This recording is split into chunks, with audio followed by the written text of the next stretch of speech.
Саламатсыздарбы, түз эфирде маек көрсөтүүсү Ала Той 24 телеканалында.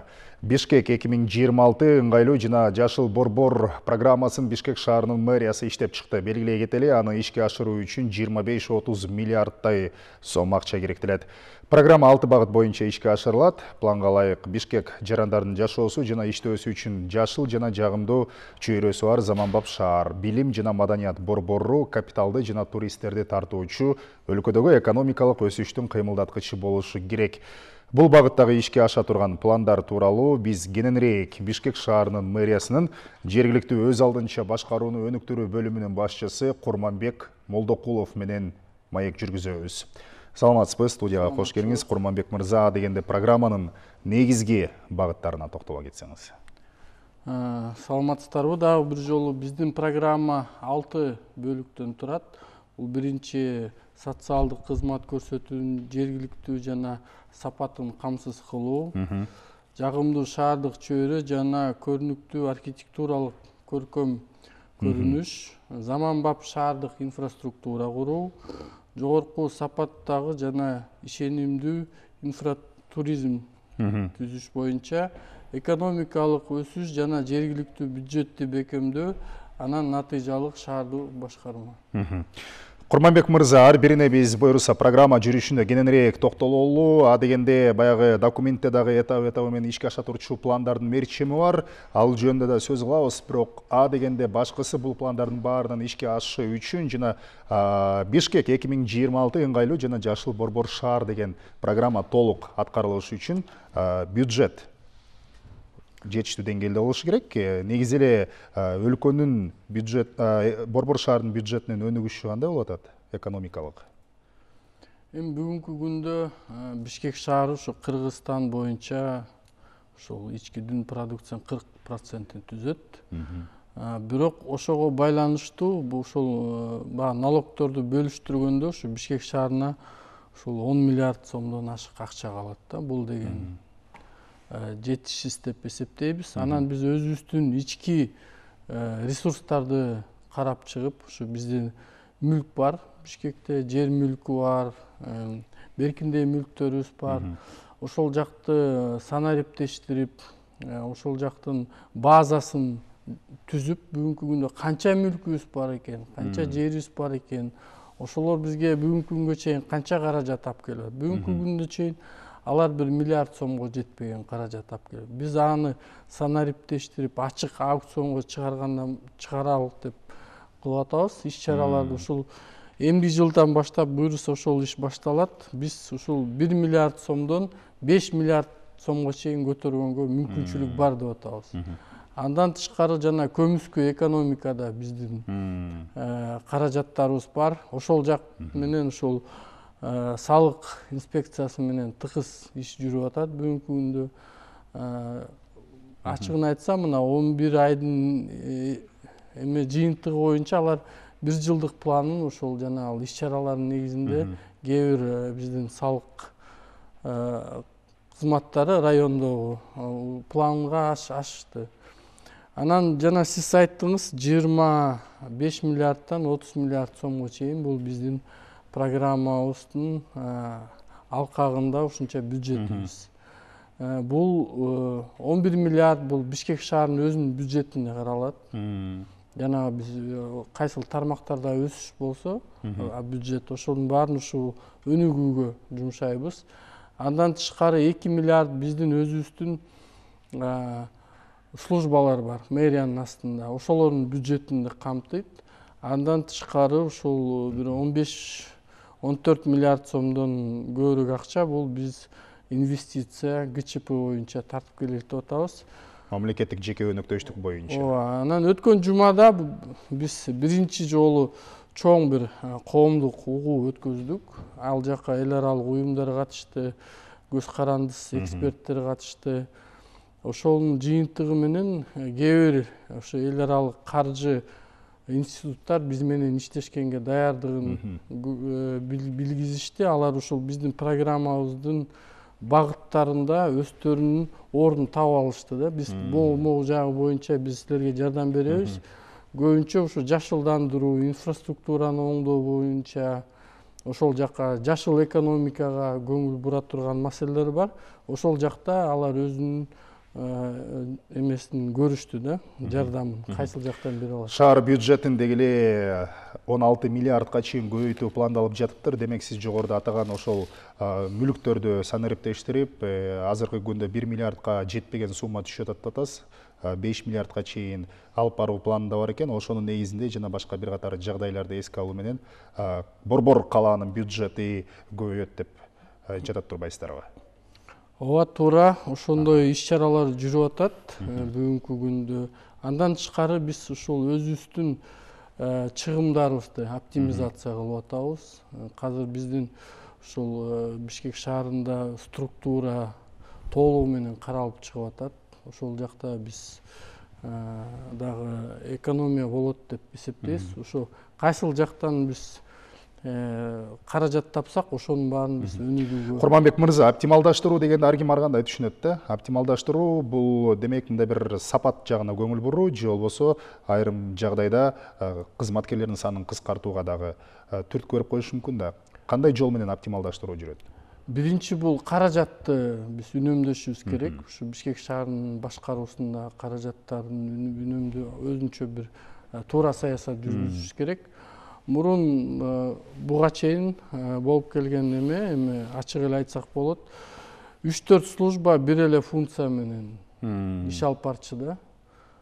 Биз анын баарын бөлүп атабыз. Так аларга иш-чараларын аныктап берип атабыз.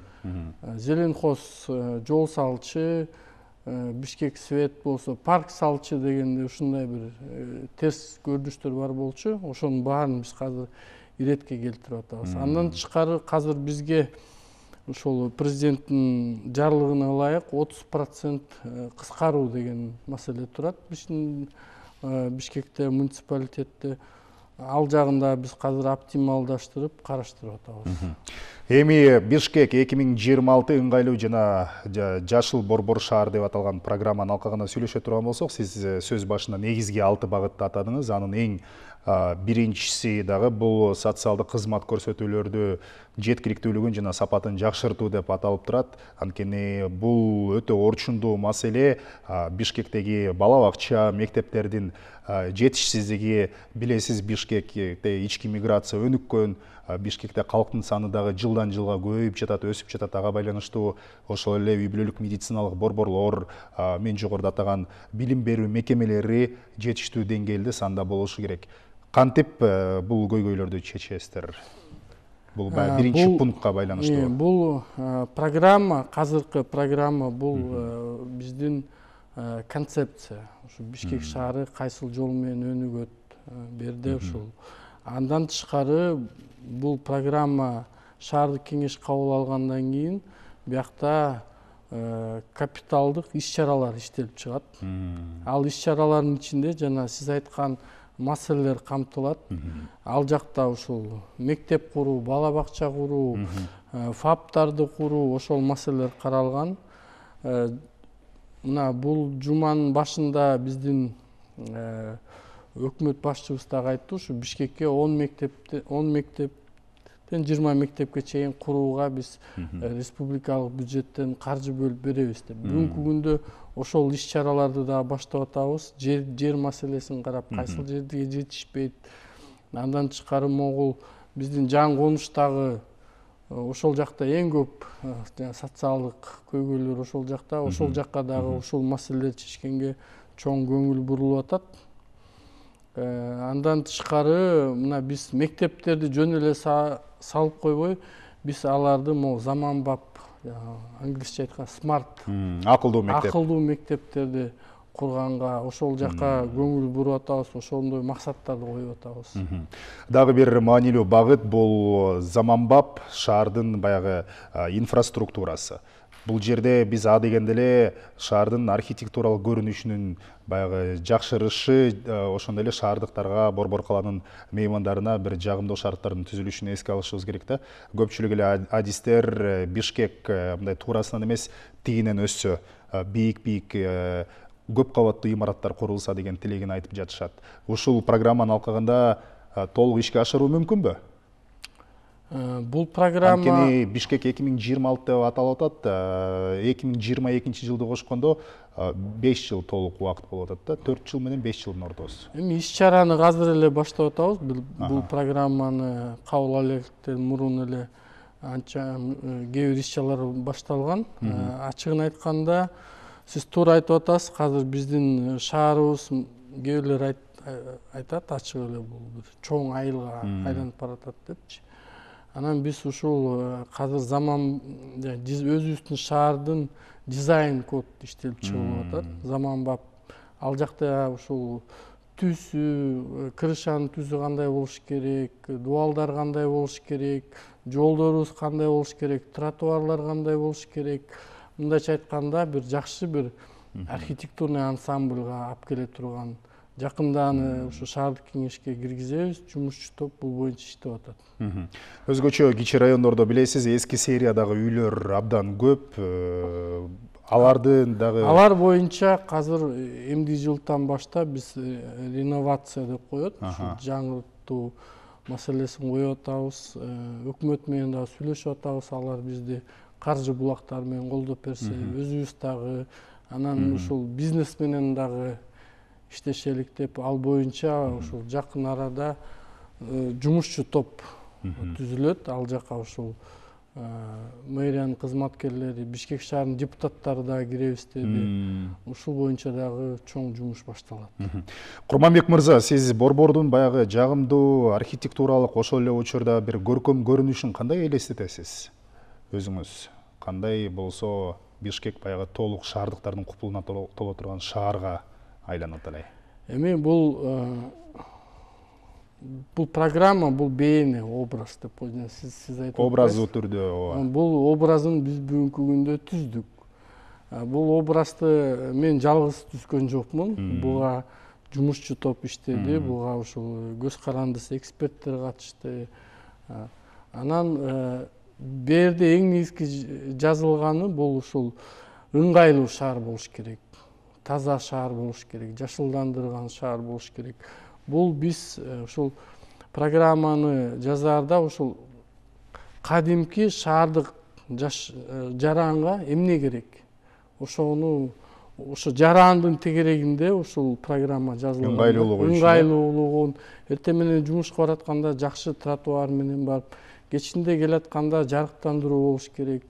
Кетип баратканда ошол бактар, жашыл нерсе көп болуш керек. Мындайча айтканда, ошондой биз бээни түзүп туруп, аны ошого карата бул программабызды жазып. Программада шаардагы жол тыгындарды азайтуу маселеси каралганбы? Бүгүнкү күндө мэрияда ушул чоң буга көңүл бурулуп атат. Азыр болсо ушул биз эң биринчи маселе ушу шаардын транспорт маселесин чечишибиз керек, коомдук транспорттун. Бияка биз азыр автобустарды алып келип атабыз, газ менен жүрө турган жана электробустарды алып келип атабыз. Биз ушул жарандарга шарт түзүп берсек, жарандар болсо ушул өзүнүн машинесин айдабай ошо коомдук транспорт менен жумушка барганы эметкен. Анткени мен өзүм машина менен колдонбойм. Мен жөө барып, жөө кетем да. Анткени мен эми сиздейлер саналуу, аздап саналат өтө. Жок, ошо кечинде ошо мисал катары айтып, кечинде бараткан машина менен барсам 1 саатта барам, жөө барсам 15 мүнөттө барам. Анан ошол азыр Бишкекте дагы ошол ситуационный центр түзүлөт. Ошол ситуационный центрда ошол жолдун тыгындары байкалып турат. Мындайча айтканда, в режиме реального времени. Анан ошого карата карап туруп, жанагы светофорлордун убактыларын өзгөртсө болот. Эртең менен биз баарыбыз билебиз, Бишкектин баары ылдый түшөт. Кайра кечинде өйдө чыгат. Ошого жараша биз ошонун баарын регулировать этишибиз керек да. Дагы бир маанилүү маселе бул Бишкектин жашыл шаар макамын кайтаруу жана мүмкүн болушунча сактап калуу. Бул жерде биз дегенде ошол эле сейил бактардын, жашыл зона аймактардын көбөйүшүн эске алабыз. Буга чейин курулган сейил бактардын, отургузулган бак дарактардын сугарылышы жетиштүү деңгээлде ушундай бир көптөгөн факторлор бар да. Канткенде биз жашыл шаарга толук айланта алабыз? Эми баягы тал тарактарды отурузуп койсок эле биз жашыл шаар болуп калабыз деген бул туура эмес ой деп ойлойм. Бүгүнкү күндө биз суу кат маселесин чечишибиз керек. Биздин ушул ички кичинекей каналдарыбыз бар да Бишкек боюнча, ирригациябыз. Ошону болсо толугу менен жаңыртышыбыз керек да. Анткени мына биз жыл сайын ошол ирригацияны жаңыртканга 10-15 километр деп ошол иш-чараларга киргизип атабыз. Андан тышкары ушу Бишкекте 4 жаңы скважина болот. Жаңы. Андан тышкары эски скважиналардын баары кайра өзүнүн калыбына келтиребиз. Реконструкция болот. Андан тышкары ушул Бишкекке 4 районго 4 кичинекей жанагы суу сактагыч деген маселени коюп атабыз. Ал боюнча атайын жыйын өткөн. Ошол маселеде ал жерде жөн эле суу сактагыч болбойт. Ал жерде сейл парк болот. Орусча айтканда общественный пространство болот да, элге эс алганга. Ошол суу маселесин чечип алсак, мына бүгүн дагы ошол суу кат маселесин чечкенге дагы бир кадам болду. Бишкек шаары ошол суугара турган 2 машина сатып алды да. Кошумча ошол жана маселелер чечиле электен мурун ошолор менен биз азыр колдоно беребиз. Сиз жогоруда долбоорду ишке ашырууда бир катар баягы эксперттердин пикири эске алынды деп атпайсызбы? Деги эле ушул программаны талкуулоодо, аны ишке ашырууда, программаны түзүүдөгү негизги пункттарга кимдер мындай бир ортого ойлорун, пикирлерин салышты? Кимдер катышты талкууга?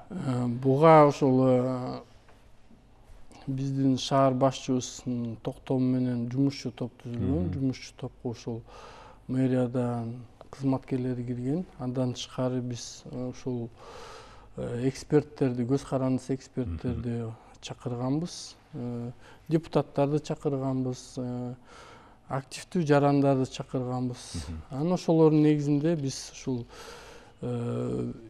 2 айга жетпеген учурда биз ошону иштеп чыктык десек болот. Бардык мурунку программаны дагы эске алдык. Анын эмне жетишкендиги бар, жетишпегендиги бар. Ошонун баарын эске алып, ушу программа иштелип чыкты.